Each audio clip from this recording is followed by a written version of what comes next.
We'll now welcome to the podium Nigeria.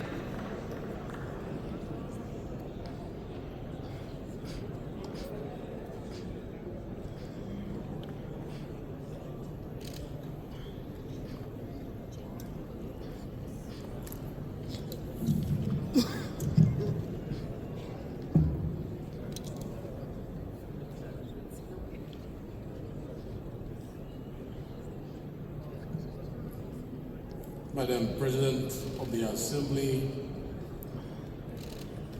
Madam President of IPU, Secretary General of IPU, most distinguished colleagues, especially those from my country, Nigeria, I bring you greetings from the President of the Federal Republic of Nigeria, the leadership of the National Assembly under Senator Akpabio and Tajuddin Abbas. It is my honor to address these esteemed gatherings of the 150th Assembly of the Parliamentary Union here in Tashkent, Uzbekistan. Today, as we engage in a debate on parliamentary action for social development, justice, I stand before you representing Nigeria, a nation dedicated to equitable, inclusive, and sustainable development through deliberate and impactful legislative action. In Nigeria, we firmly believe that social development is not merely an objective for economic growth or environmental protection. It is a fundamental pillar that must guide all public policy. We have seen through extensive studies and practical experience that nations investing in robust social policies achieve human development indices that are up to 20% higher than those that do not. This clear evidence compels us to place people firmly at the center of our development agenda and to recognize that social development and sustainable development are intrinsically linked. Sustainable development is not just about protecting our environment or growing our economies. It is also about ensuring justice, fairness, and equity for every citizen.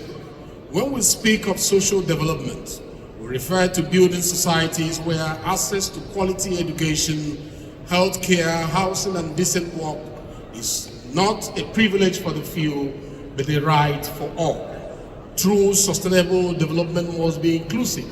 It must bridge the gap between the haves and the have-nots and ensure that progress is measured not only in economic terms, but also in quality of life experienced by our people. However, the path to sustainable social development is not without its challenges, especially for Africa. The continent is burdened by a huge debt load that strains public finances and often limits the resources available for social investment. Can Africa optimize social development justicably in the face of such financial constraints?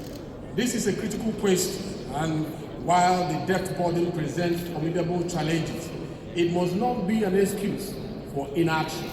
Instead, it calls for innovative fiscal policies, debt restructuring, and importantly, greater support from the global community. When we compare the global south with the global north, we must acknowledge the stark historical and contemporary disparity.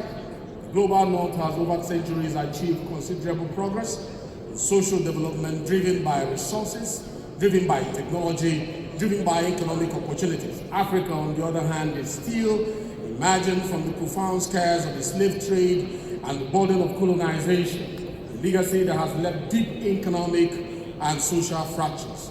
Measuring the progress of African social development against the rest of the world requires us to look beyond the conventional metrics. We must consider historical context and the immense challenges that Africa has had to overcome. Despite these challenges, African nations have made significant strides in recent years. Yet, there remains a considerable distance to travel before we can say that justice, fairness, and social development have been fully achieved. Honorable colleagues, in the spirit of justice and fairness, one might ask, should not the global north take up some responsibility for strengthening the sustainable social development of the global south? The answer is clear. Justice demands that those who have historically reaped The benefit of global economic structures contributes to rectifying the imbalances that persist today. In this regard, international cooperation, fair trade practices, and targeted investment in social infrastructure are not just acts of charity, they are imperatives of global justice.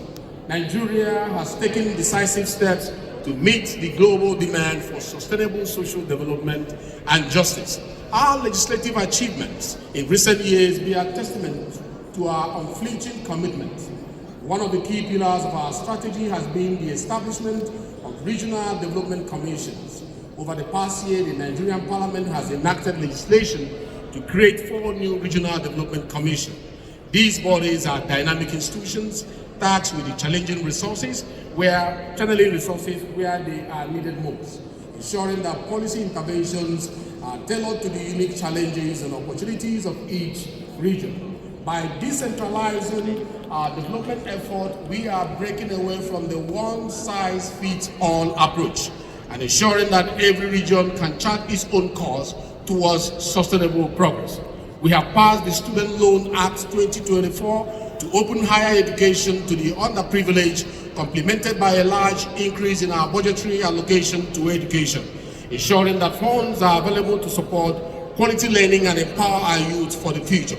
We have also established National Commission for Mass Literacy, a majority and out-of-school children, nomadic education, refugees, and internally displaced persons, and persons with disabilities, ensuring access, equity, and protection for the most vulnerable in our society.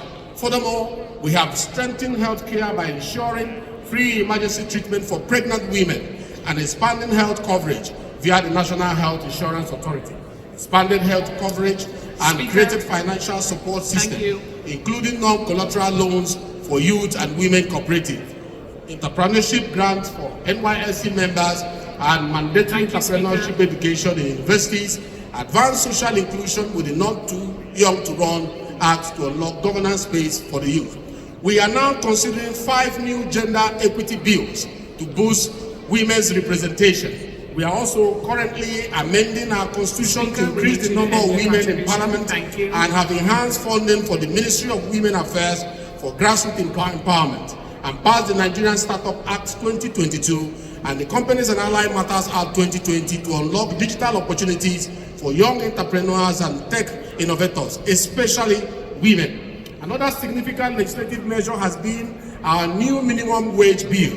This legislation not only safeguards the rights of our workers, but also lays the foundation for a more dynamic and productive economy, one where every citizen can participate fully and equitably.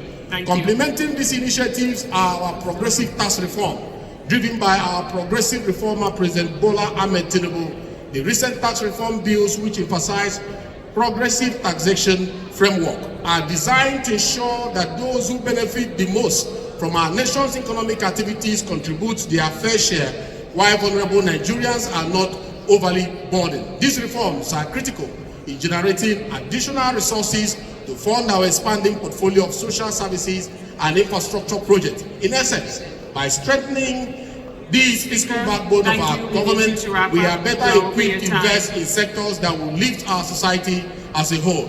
In conclusion, let me say Nigeria's journey towards social development and justice is designed and defined by a steadfast commitment to human dignity, to equity and sustainable progress. Today, as we deliberate on parliamentary action for social development and justice, I call upon all members of this esteemed assembly to reaffirm our shared commitment to a new social contract, one that places people at the center of every decision and prioritizes robust oversight and accountability. Thank you very much and have a good day.